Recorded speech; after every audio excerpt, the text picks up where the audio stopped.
Merci, comme disait la collègue. Merci, Madame la députée de Verdun. Merci. Alors, on poursuit les échanges avec la députée de Terrebonne pour une période de 9 minutes 37 secondes. La parole est à vous. Monsieur le ministre, merci. Merci à vos collègues. Merci les collègues aussi des oppositions. Très heureuse d'être ici. Mon temps est compté, alors je vais tout de suite entrer dans le vif du sujet. Quelques sujets pour vous. Le premier, vous le savez, il y a une question qui est très importante pour nous au Parti québécois depuis que je suis là, mais depuis beaucoup plus longtemps aussi. C'était porté par mon collègue Pascal Bérubé, et c'est la rémunération des stages, des stagiaires étudiants. On a eu à plusieurs reprises des engagements de votre gouvernement, des votes sur des motions, des annonces publiques, même qui nous donnaient bon espoir que tous les stages dans le secteur public seraient enfin rémunérés. Là, on est rendu à plus de 2 ans plus tard, suite à cette première annonce-là.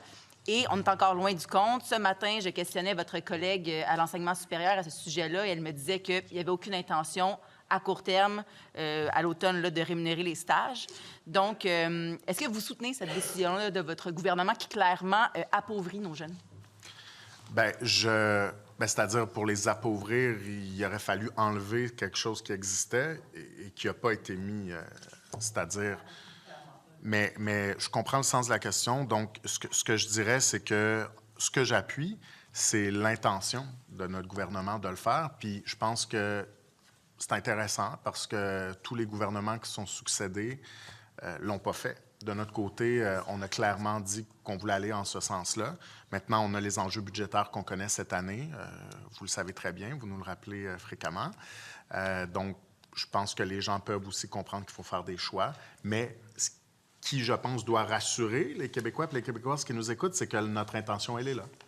Est-ce que vous avez fait des représentations auprès du ministre des Services sociaux, par exemple, Santé Services sociaux, auprès de votre collègue de l'enseignement supérieur, pas Services sociaux, de l'enseignement supérieur, pour justement, vous semblez être d'accord avec le principe, pour mettre un peu de pression et voir quand sera l'échéancier puis quelles seront les prochaines étapes là, pour s'assurer de rémunérer ces stages-là? Bien, je pense que sur le principe, mes collègues sont très au courant que je suis en faveur de ça. Maintenant, je suis solidaire de la décision qui est prise parce que on a des décisions difficiles à prendre dans le contexte budgétaire qu'on a. Et je rappelle que ce n'est pas une coupure parce que ce n'est pas quelque chose qui existait. Donc, c'est quelque chose qu'on repousse nécessairement.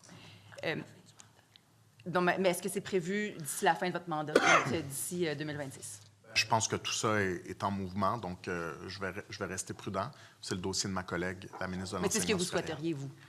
Bien, je pense que c'est juste de dire que... Et je pense que ma collègue partage cet objectif-là. Quand la situation budgétaire va nous le permettre, c'est quelque chose qu'on voudrait faire. Donc, c'est une priorité pour vous de rémunérer les stages. Mais si ça ne permet pas, ouais, vous n'allez pas le faire si ça ne le permet pas, en fait? Bien, c'est-à-dire, là, on a clairement indiqué que la situation ne nous permet pas de le faire, donc on ne le fait pas.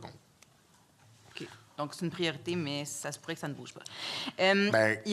Tout est une priorité souvent, donc il faut prioriser les priorités. Mais je vais faire du pouce un peu sur ce que ma collègue ici disait.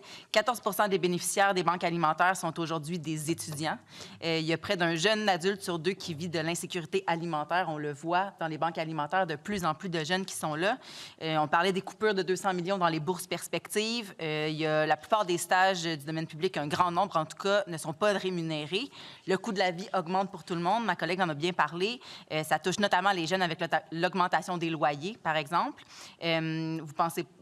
Est-ce que vous avez fait des représentations aussi au niveau du ministre de la Santé et des Services sociaux pour parler de cette situation-là, parler du fait qu'on a besoin là, à ce moment-ci de travailler là-dessus puis d'avancer ensemble là-dedans? Bien, c'est... La question des banques, parce que si vous nous demandez, par exemple, ce qu'on peut faire pour les banques alimentaires, bien, c'est certainement qu'on a ces discussions-là. C'est plus que des discussions. On aide les banques alimentaires. D'abord, on le fait souvent aussi en tant que député, là, je pense que vous le savez, mais en tant que gouvernement, on le fait de façon très importante, beaucoup plus qu'avant. Ça, c'est une chose. Puis, comme député, par exemple, dans mon cas, les banques alimentaires chez nous sont très, très au courant. Je leur ai dit, je ne veux pas que vous refusiez de clients pour des motifs qui ne sont pas justifiés. Donc, venez nous voir si vous avez besoin de quelque chose. Je pense qu'on est au rendez-vous. Très bien. Parlons de santé mentale, un petit peu enjeu qui me préoccupe grandement. Les jeunes Québécois sont les jeunes les plus médicamentés au Canada. On parle du double de la moyenne canadienne. Un jeune sur 5 a reçu un diagnostic de trouble anxieux en 2022-2023. 1 sur 4 présentait un trouble de déficit de l'attention. On apprend que les jeunes qui avaient une bonne santé mentale ont diminué de 10 donc ils sont passés de 47 à 37 depuis 2016-2017. Et ça s'accentue, ces chiffres-là, chez les populations vulnérables. De notre côté, au Parti québécois, on prône la déprescription puis un meilleur accès à des services médicaux pour permettre de diminuer la prise de médicaments. Est-ce que ce sont des mesures qui sont envisagées par votre gouvernement? Et sinon, quelles sont les mesures que vous envisagez? Je vais rester prudent là-dessus parce que j'ai pas de compétences en matière médicale, mais je suis préoccupé aussi. J'ai 2 jeunes enfants. Je pense que ceci y est pour beaucoup. D'ailleurs, je salue, on avance là-dessus. Même si les jeunes, j'ai eu une discussion avec mon plus vieux de 11 ans qui trouvait très injuste que tous ceux avant lui aient pu avoir son cellulaire. On a eu une belle discussion, mais nous ça n'existait pas, c'est vrai. Mais je dirais, donc je ne me prononcerai pas là-dessus précisément, mais puis je ne veux pas allonger la réponse, mais des initiatives pour la santé mentale comme Air ouverte, par exemple. On a ouvert des aires ouvertes un peu partout au Québec. Ça participe à ce qu'on fait notamment pour la santé mentale. J'ai entendu sur le terrain que les résultats d'Air ouverte seraient peut-être un peu mitigés. Est-ce que vous avez des chiffres par rapport à ça? Quels sont les résultats là, de cette initiative-là? C'est pas moi ce que j'entends. Maintenant, peut-être qu'on n'a pas eu les mêmes sources ou peut-être que vous avez vu quelque chose que je n'ai pas vu passer parce que, bon, je ne suis pas le ministre responsable de ce dossier-là. Mais moi, les échos que j'en ai sont positifs dans le sens où il n'y a pas d'attente, où tous les services sont là. C'est agréable pour les jeunes. Okay. Vous ne pensez pas qu'il y a un dédoublement de services à ce point-ci et qu'on ait juste mis en place une nouvelle structure qui n'était pas nécessaire? S'il n'y a pas de temps d'attente, c'est pas... On s'est fait dire ça, oui, là, honnêtement, par des partenaires que je respecte, qui font un super travail, qui auraient voulu avoir ce mandat-là. Maintenant, il y a des choix qui sont faits. Mais la bonne nouvelle, c'est qu'il n'y a pas d'attente. Les jeunes peuvent recevoir des services. Et puis, ce que j'entends, c'est que ça fonctionne bien. En 2021, votre gouvernement a signé une entente de collaboration avec les centres jeunesse emploi qui prévoyait un financement stable et pérenne. Depuis, il y a 30 millions qui ont été retranchés du financement dédié aux centres jeunesse emploi. Est-ce que c'est ça que vous appelez un financement stable et pérenne? Oui, bien là, est-ce que vous êtes certaine que c'est les chiffres du secrétariat? Parce que de notre côté, il n'y a pas eu de...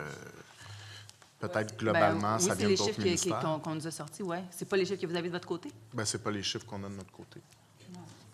Oh, c'est quoi vos chiffres, donc? C'est-à-dire que notre contribution... Créneau Carrefour Jeunesse ouais. 18 455. 18 455. 18 455 000. Par année. Donc, c'est des compressions qui sont venues d'un autre ministère.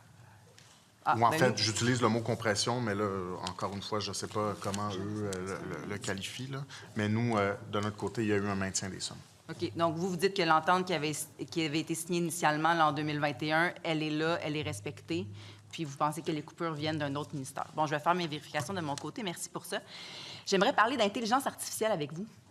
Près de 70 des jeunes entre 13 et 18 ans ont utilisé au moins un outil d'intelligence artificielle générative durant la dernière année. Je pense que c'est crucial de mieux les outiller, de faire de la prévention aussi auprès de nos jeunes par rapport à ça et de les former également pour qu'ils utilisent à bon escient ces outils-là. Est-ce que vous envisagez une collaboration avec les centres jeunesse emploi, justement, puis les acteurs de l'écosystème jeunesse pour mettre en place une structure pour prévenir les dérives là, qui pourraient arriver par rapport aux outils d'IA générationnelle? Bien, je suis content de vous entendre, parce que parfois, la posture, ça peut être de dire il ne faut pas que nos jeunes touchent à ça, puis de vouloir empêcher le soleil. Bien, c'est ça, on n'empêchera pas le soleil de se lever demain matin. Donc, je suis tout à fait d'accord avec vous. Il faut l'encadrer, il faut leur apprendre.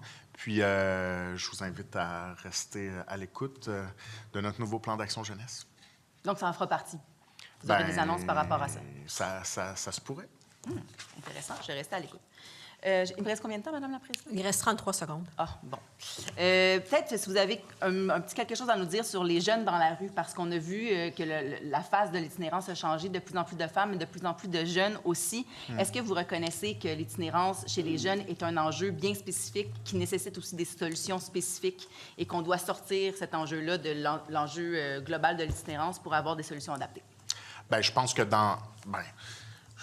Il y a tout un spectre de réponses, là, c'est-à-dire, il y a un enjeu, l'itinérance, puis évidemment, on ne peut pas traiter tous Merci, les Monsieur gens le qui ministre. vivent